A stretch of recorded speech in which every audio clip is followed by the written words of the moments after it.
नमस्कार। बदलते वक्तों के साथ चीजें बदलती हैं। Similarly it happened with the education system and education policy. वर्षों से हम एक पुरानी शिक्षा नीति को कैरी कर रहे थे और 2020 में राष्ट्रीय शिक्षा नीति की शुरुआत की गई। इसमें बहुत सारी चीजें शुमार हैं जो कि आज के भारत और आने वाले भारत के लिए, आने वाले समाज के लिए सारी चीजें समावेशित की गई हैं। इसमें मल्टी लेयर्स हैं और उस मल्टी लेयर्स को अनवेल करना बहुत ज़रूरी है और इस खास विषय पर हम आज आपके साथ हैं। हमारे साथ सब्जेक्ट एक्सपर्ट हैं, मौजूद हैं स्टूडियो में। हम स्वागत करते हैं प्रोफेसर एनपी पाढ़ी जी, आपका बहुत बहुत स्वागत है। नमस्कार जी। प्रोफेसर पाढ़ी MNIT जयपुर में बतौर डायरेक्टर हैं और सोलर सिस्टम्स पर उनका एक बड़ा काम है और देश और विदेश में काफ़ी इन्होंने सोसाइटी और साइंस के लिए कंट्रीब्यूट किया है। और साथ में है प्रोफेसर कुलदीप सिंह, आप डीन एकेडमिक्स हैं एम्स जोधपुर में। आप नई शिक्षा नीति को लेकर के मेडिकल क्षेत्र में काफ़ी काम कर रहे हैं और बहुत सारे नए नए उन्होंने प्रयोग किए हैं। हम इस प्रोग्राम के दरमियान उनसे जानेंगे। आपका भी बहुत बहुत स्वागत है सर। प्रोफेसर पाढ़ी, आपसे शुरुआत करते हैं। जैसा मैंने कहा कि परिवर्तन समय का नियम है और इस नई शिक्षा नीति, राष्ट्रीय शिक्षा नीति में क्या चीज़ें हैं जो नई हैं, किस तरह से हमारा फोकस जो ऑब्जेक्टिव्स का था वो चेंज हुआ है? ओके, सो NEP 2020 जो कि 29 जुलाई 2020 में अनाउंस हो गया था, उसके बाद जो main M of the NEP 2020 is to adapt the changing environment or changing educational requirement for the innovation and research of current scenario. And very importantly, NEP 2020 जो कि 21st सेंचुरी की पहला नेशनल पॉलिसी है और जो कि 34 साल 34 years के बाद जो प्रीवियस नेशनल पॉलिसी था उसको रिप्लेस करने वाला है। And the main objective is to make India a completely Atmanirbhar through this National Educational Policy 2020. Sir, thank you sir. जैसा प्रोफेसर पाढ़ी ने कहा कि हमारे अपने देश की आवश्यकताएं हैं और जाहिर सी बात है उसके लिए शिक्षा की प्रणाली, शिक्षा का सिस्टम भी हमारा अपना होना चाहिए, बजाय ये कि किसी और ने जो पहले डिज़ाइन कर दिया हम उसी को कैरी फॉरवर्ड करते रहें और तभी हम आत्मनिर्भरता की तरफ बढ़ पाएंगे। बात करते हैं कुलदीप सिंह जी आपसे। शिक्षा की शुरुआत स्कूल लेवल पे शुरू होती है, रादर पहले घर से शुरू होती है, फिर स्कूल लेवल पे शुरू होती है। अभी तक हमने देखा कि हम स्कूल की शिक्षा में लर्निंग पर और मेमोराइजिंग पर ज़्यादा फोकस किया करते थे, लेकिन हकीकत यह है कि जब हम करते हैं तो सीखते हैं, चाहे वो साइकिल चलाना हो, चाहे कार चलाना हो, चाहे खाना बनाना हो, चाहे फोटोग्राफी हो।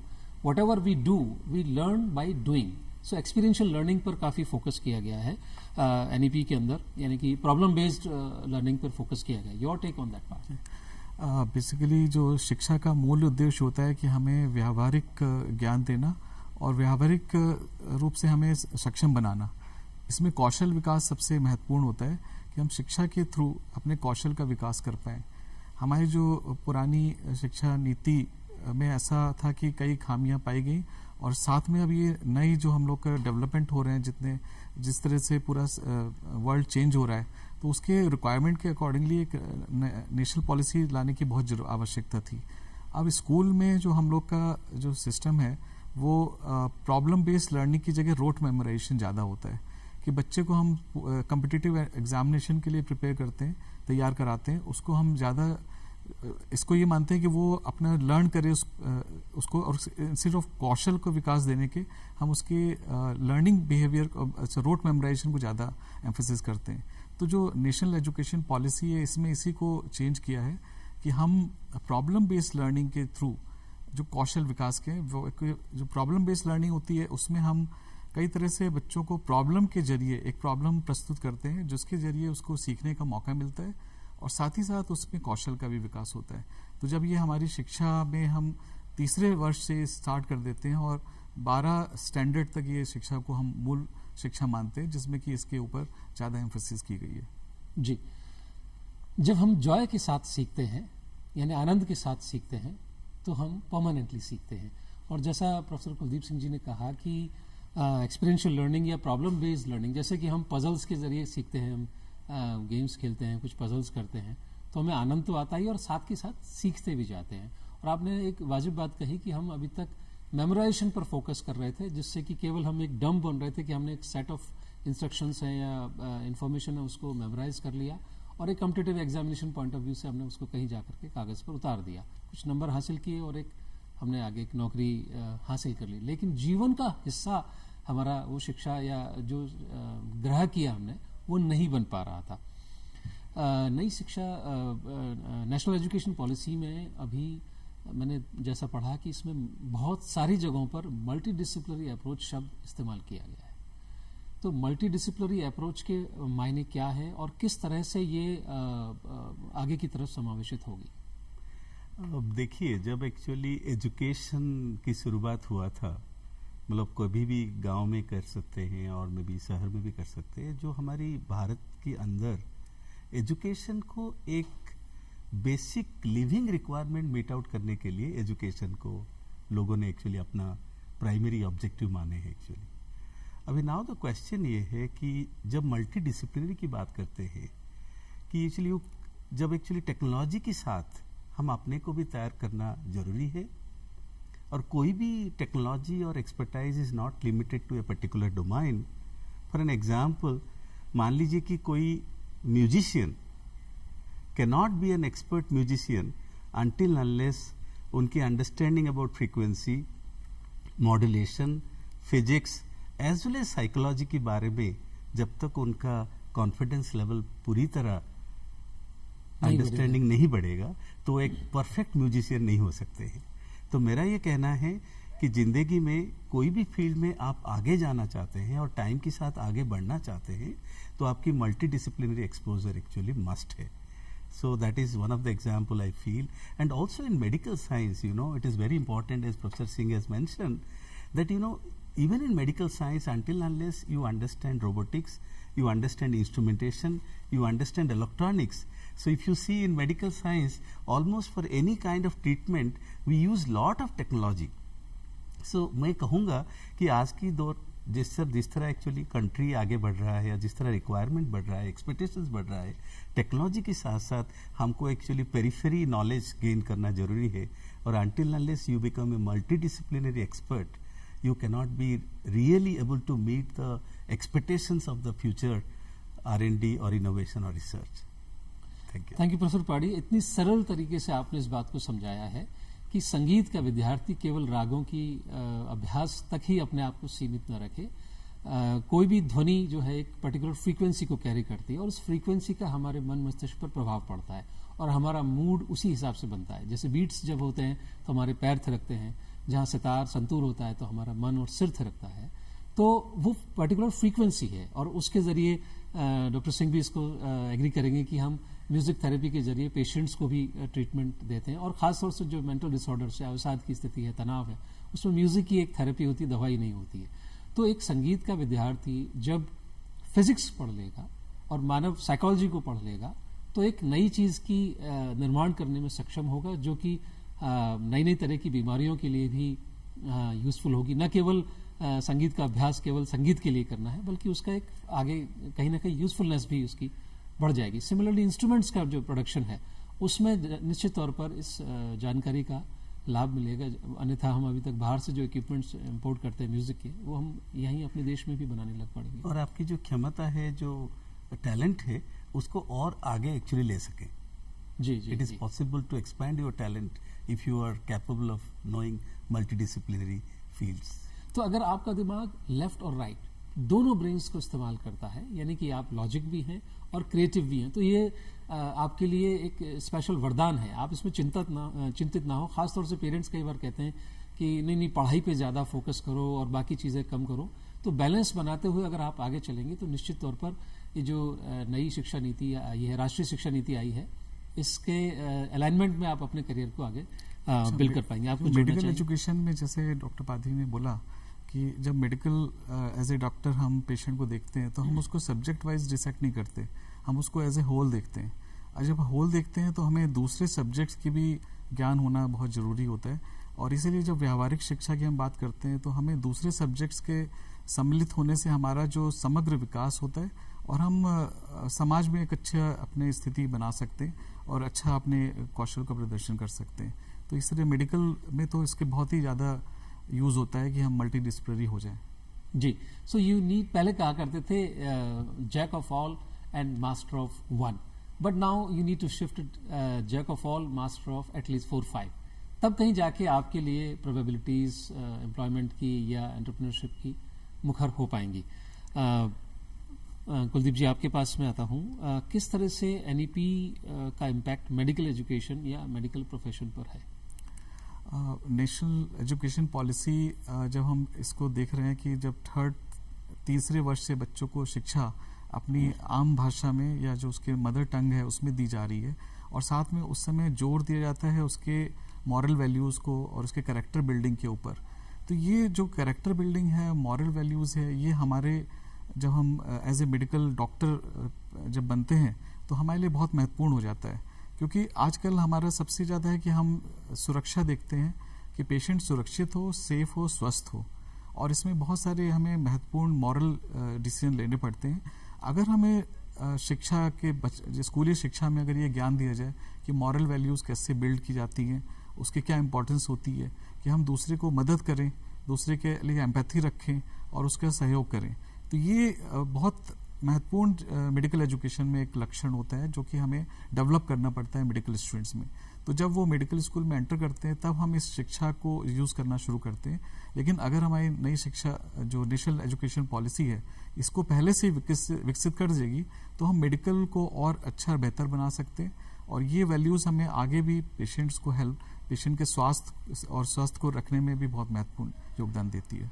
जी, शिक्षा हमें केवल एम्प्लॉयबिलिटी या सर्टेन सेट ऑफ स्किल्स के लिए तैयार नहीं करती है। शिक्षा हमारा समग्र विकास करके एज ए ह्यूमन हमें डेवलप करती है, और उसके लिए सबसे ज़रूरी फाउंडेशन होनी ज़रूरी है कि आपके पास में सही मॉरल्स हों, एथिक्स हों, वैल्यूज़ हों, और इनके बिना सिर्फ आप एक अच्छे प्रोफेशनल शायद बन पाएँ, लेकिन अच्छा इंसान तो कतई नहीं बन पाएंगे। और अल्टीमेटली जब तक आप बेहतर इंसान नहीं हैं तो फिर आप कोई भी काम करो उससे क्या फ़र्क पड़ता है, क्योंकि चाकू का इस्तेमाल करने की वजह उसे सही गलत बनाती है। आप किसी को नुकसान भी पहुंचा सकते हैं, और जैसा मेडिकल प्रोफेशन में उसी चीज़ का इस्तेमाल करके हम किसी का जीवन भी बचाते हैं, उसको ठीक करने के लिए इस्तेमाल करते हैं। So I think professor Padhi would like to agree with this कि वैल्यू सिस्टम जो है वो एजुकेशन का इंटीग्रल पार्ट है, and if you want to throw some light on this particular part. Yes, actually, for example, education is not only just to, kind of, getting some skill to survive, but also we are responsible to contribute something to the society at large. So whenever your technology, your skill development is not reaching to the, public of this country, or it is benefiting to the society, as an academician, we have never been satisfied. So to me, along with education, you need to add some value. You need to have good psychology, understanding about the students when you teach, and reverse how the public can take your knowledge forward. That is also another value addition that we can do. To me, education is not for actually survival. Education is also to take this nation to the next level or future India. मेरा ये भी understanding है आज के दिन में we are the youngest, one of the youngest country of the world. Correct. I mean youngest in the sense we have the maximum younger brains in this country today. So until unless you connect education to the values, it is very difficult to lead this world in future.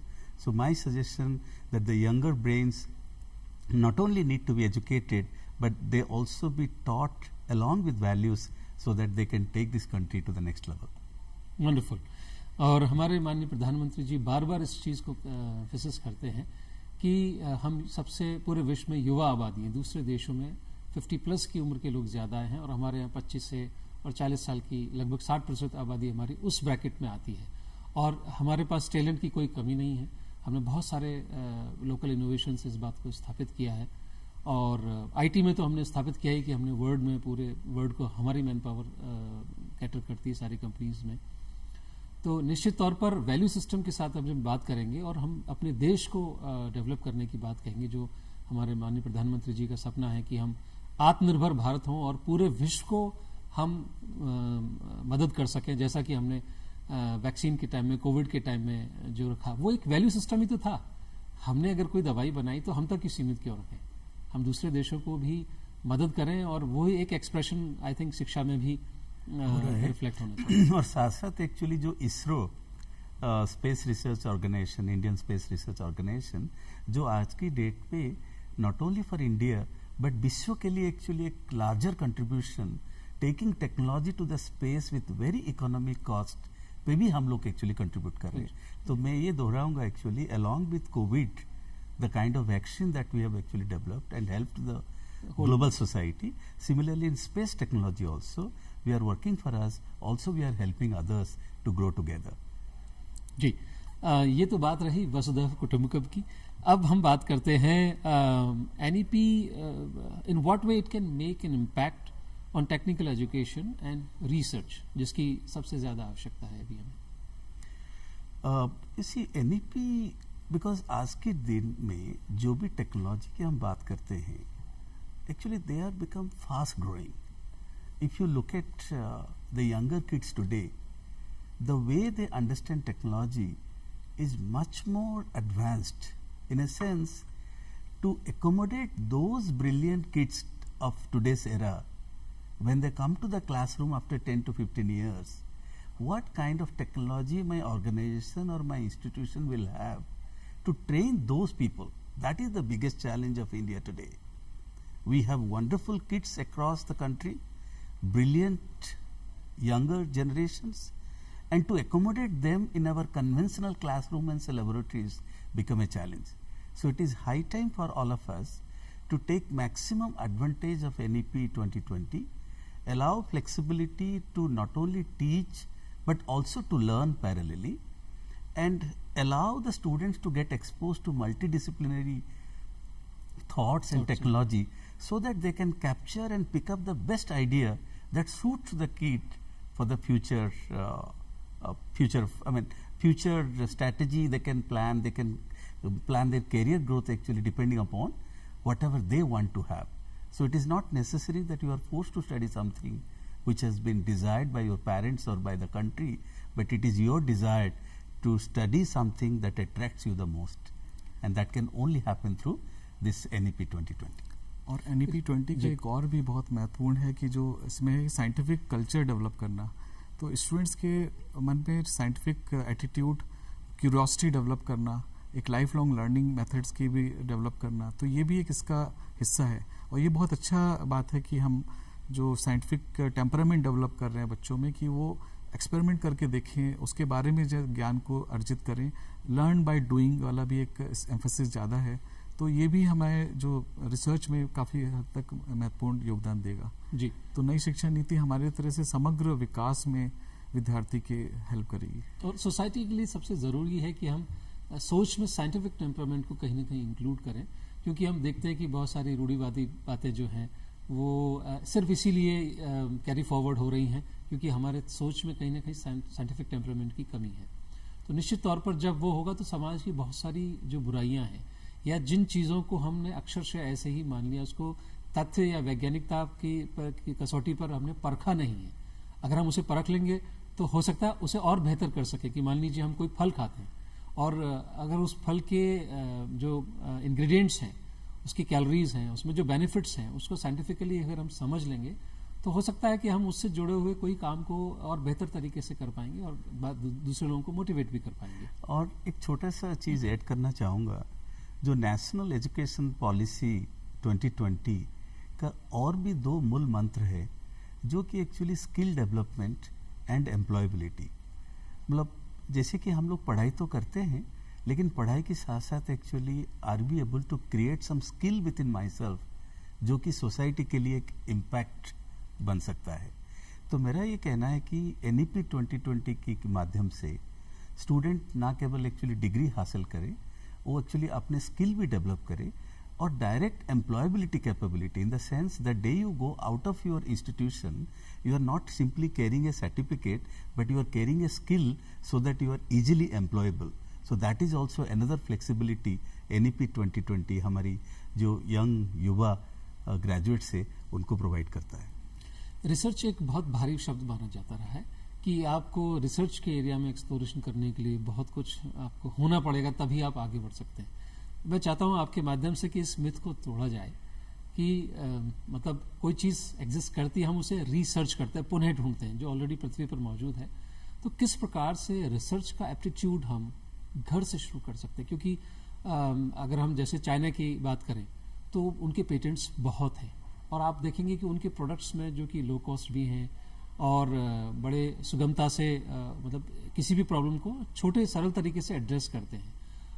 हमारे पास brain उनसे बेहतर है। एक research aptitude को develop कैसे कर सकते हैं? चूंकि जुड़ा हुआ विषय है, हालांकि एनईपी का नहीं, लेकिन एनईपी में रिसर्च की बात कही तो इसकी शुरुआत घर से कैसे कर सकते हैं? आप दोनों से ही। जैसे कि रिसर्च तो करते हैं हम सब लोग एक्चुअली, लेकिन उसको एक्चुअली एक डिवाइस के माध्यम में जो एप्लीकेशन है उसकी जोर ज़्यादा ध्यान देना चाहिए हम लोग को, कि हमारी बच्चे से बच्चे जो भी टेक्नोलॉजी पढ़ते हैं उसका थोड़ा एप्लीकेशन भी होना चाहिए।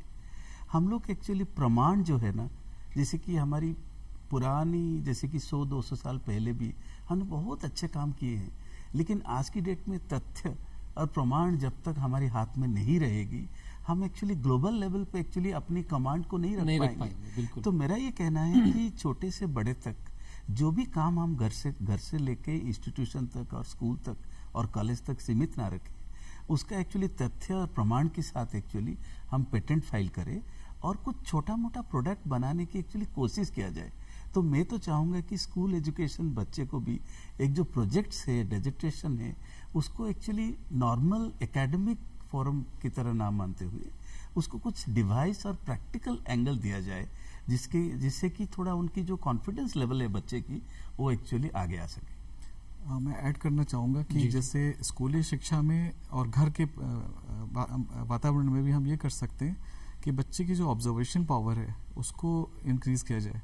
मतलब जो उसको हर चीज़ ऑब्जर्व करता है, वो ये हो रहा है, साइकिल कैसे चल रही है, स्कूटर कैसे चलता है, कार कैसे चलती है, उसको समझने की कोशिश करें और उसको हम साइंटिफिक वे में एक्सप्लेन करें।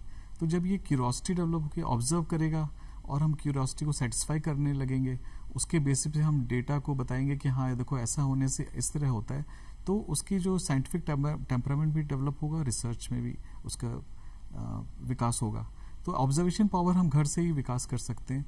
और जब स्कूली शिक्षा में जोर दिया गया है कि पहले 5 साल में बच्चा घर के नज़दीकी रहे, प्ले स्कूल में रहे या आंगनवाड़ी सेंटर में, और आंगनवाड़ी सेंटर में बहुत सारे ऐसे हम टॉयज़ और खिलौने डेवलप कर सकते हैं जो कि बच्चे के विकास, संपूर्ण विकास को योगदान दे पाए और उसमें ऑब्जर्वेशन की कैपेसिटी बढ़ा पाए। और इसको हम आगे ले जाके, जैसे डॉक्टर पादी ने बोला कि हम उसको प्रोजेक्ट दे सकते हैं, डिबेट कर सकते हैं उसके ऊपर, वो अपने प्रेजेंटेशन कर सकता है, तो उससे साइंटिफिक टेम्परामेंट के और विकास होगा। जी, तो अगर आप अपना ऑब्जर्वेशन बढ़ाना चाहते हैं तो आसपास की समस्याओं को देखें, एक डायरी की आदत डालें, उसमें लिखें, और बहुत सारे लोग आपकी मदद के लिए तैयार हैं, उनसे संपर्क करें। किस प्रकार से आप मटेरियल्स में, मैकेनिज्म में या इलेक्ट्रिकल इलेक्ट्रॉनिक एक्सपर्टीज को इंक्लूड करते हुए आप उसके इजी सॉल्यूशंस बना सकते हैं और हो सकता है एक बड़ा समाधान हो। हम अभी हाल ही में हमने देखा था कि एक ब्रेल का इक्विपमेंट एक दिव्यांग ने एक बनाया, जिसको माननीय प्रधानमंत्री जी ने काफ़ी अप्रिशिएट किया। तो बात उम्र की और छोटे बड़े की बिल्कुल भी नहीं है, आपका आइडिया और उसे किस तरह से आप आगे ट्रीट करते हैं वो महत्वपूर्ण है। एंड आपके माध्यम में मैं एक्चुअली कुछ कहना चाह रहा हूँ कि जैसे कि हम लोग, हमारी जो बच्चे हैं उनको केवल इंजीनियरिंग और मेडिकल साइंस की एजुकेशन की तक सीमित ना रखें, और मान लीजिए कि हमारे बच्चे एक्चुअली स्पोर्ट्स में अच्छे कर रहे हैं, म्यूजिक में भी अच्छे कर रहे हैं, तो आज की डेट में NEP 2020 gives a wonderful opportunity for anyone to take or make career in any field of science and engineering, not limited to engineering and medicine only. और मैं ये भी कहना चाहूँगा कि जो राष्ट्रीय शिक्षा प्रणाली है, ये निधि है, इसको भी हम लोग को एडवोकेट करने की ज़रूरत है, क्योंकि कम्युनिटी में अभी भी ये जो हम लोग मानते हैं कि एक डॉक्टरी या इंजीनियरिंग या लॉ का प्रोफेशन या IAS का प्रोफेशन सबसे अच्छा होता है, जबकि ऐसा नहीं है। बच्चे की जो एप्टीट्यूड है उसको भी हमें पहचानने की ज़रूरत है। इसमें टीचर्स की मदद भी ली जा सकती है और टीचर्स इसका महत्वपूर्ण योगदान होता है कि वो उसको पहचाने, बच्चे को, हर एक बच्चे को उतनी ही इम्पोर्टेंस दें और इस नई शिक्षा पद्धति में हम लोग ये सब चीज़ें कर सकते हैं। जी, तो मित्रों, हमने देखा कि आज प्रोफेसर एनपी पाढ़ी और प्रोफेसर कुलदीप सिंह जी ने हमें जो बेसिक और एसेंशियल इंफॉर्मेशन राष्ट्रीय शिक्षा नीति के बारे में दी, किस प्रकार से इनोवेशन का और रिसर्च का एक महत्वपूर्ण रोल है एजुकेशन सिस्टम के लिए और सोसाइटी के लिए, और किस तरह से मल्टी डिसिप्लिनरी अप्रोच एजुकेशन में वो हम सब के लिए सर्वांगीण विकास के लिए मददगार साबित होगी, और वैल्यू बेस्ड सिस्टम क्यों एसेंशियल है एक अच्छे प्रोफेशनल बनने के लिए और टू डेवलप द नेशन। और उम्मीद करते हैं आज के प्रोग्राम में जो बातें, ज़रूरी बातें आपके साथ हमारे गेस्ट ने साझा की हैं, हम सब के लिए काफ़ी यूज़फुल होंगी। हम धन्यवाद देना चाहेंगे प्रोफेसर एनपी पाढ़ी और प्रोफेसर कुलदीप सिंह जी, आप दोनों का। आप स्टूडियो में पधारे और ज़रूरी जानकारी हमारे साथ साझा की। दोस्तों, विषय इतना लंबा है कि एक प्रोग्राम में इसे समाहित नहीं कर सकते हैं, इसलिए आज की चर्चा यही खत्म नहीं हुई है। एक और एपिसोड में हम अपनी बातचीत जारी रखेंगे और मिलेंगे फिर अगले एपिसोड में। नमस्कार।